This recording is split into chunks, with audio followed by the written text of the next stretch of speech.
The French president has wrapped up his first day of talks in Vietnam. Emmanuel Macron making it clear that France and the European Union are ready to step up to the plate as reliable partners to Southeast Asian economies.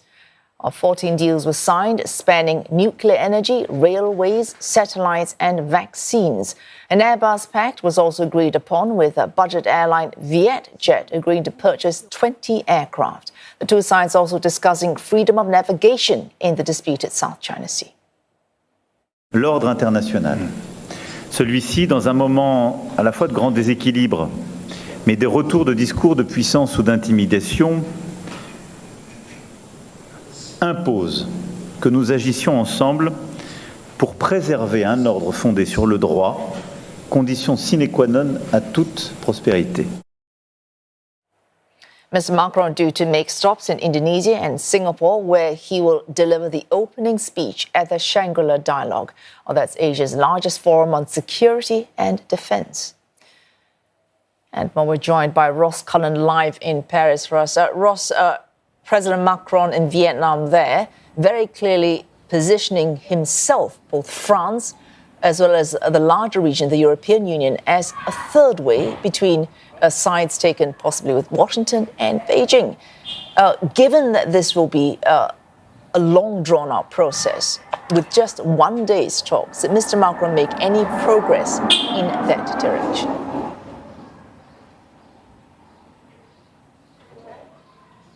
Well, Wei Su, let me start by recounting a bit of a bizarre incident that began at the start of Emmanuel Macron's trip when he landed in Hanoi on Sunday. The plane touching down, the plane doors opening, the cameras were rolling, and they captured inside something that happened with Emmanuel Macron's wife pushing her hand into his face, seeming to slap the French president before Emmanuel Macron realised that everyone could see what was going on inside and smiled and waved to the crowds, and then stormed off back into the plane, eventually emerging with his wife to walk down the steps. He held out his arm, the crook of his elbow, perhaps assuming that his wife might take his arm, but she didn't look at the president and instead held the handrail as they walked down. That has gone somewhat viral, that video. The Élysée Palace have said that it was simply a moment of intimacy. Well, when they finally managed to touch down and get underway, some deals were signed, as you pointed out in the introduction. We had those 20 Airbus A330s confirmed to be on delivery to Vietjet Air, the low-cost airline from Vietnam. Also deals with the French pharmaceutical company Sanofi for vaccines and other trade contracts as well in rail and maritime transport. France is also using this trip, as you mentioned, to position itself as a regional counterweight to the United States and to China, reminding partners in the region that they don't have to make a binary choice between Washington or Beijing. They can also opt for closer ties with France and the wider European Union. Emmanuel Macron pitching that France and the EU are stable partners amid China's growing influence in the Indo-Pacific, and also the ongoing uncertainty tied to Donald Trump's pursued tariffs, most notably on Friday night when he announced and then paused the latest round of tariffs that he suggests could be imposed on the EU. Ross, that incident you mentioned, Mr. Macron will be going on to Indonesia and Singapore as well, so two more stops there. There will be more negotiations from him, but given that he is also exposed to marital negotiation, what might come in Indonesia and Singapore? Might they be easier negotiations for him? What can we expect in these two other stops?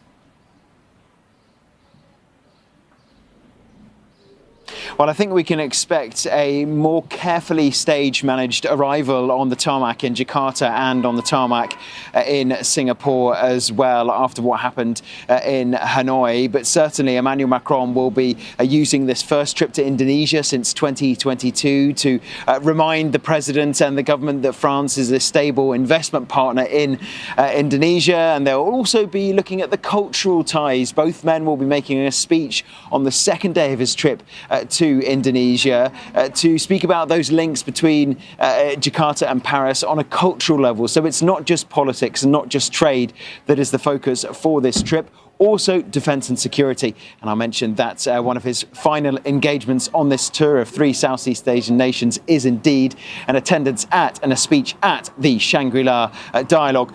In Europe, we have the Munich Security Conference, really for Europe and the world's security.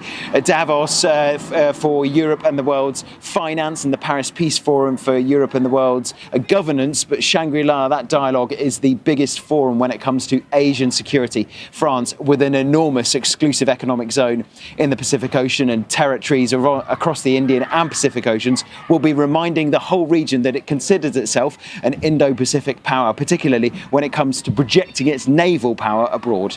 Wei Su? Right, Ross Cullen there reporting live from Paris.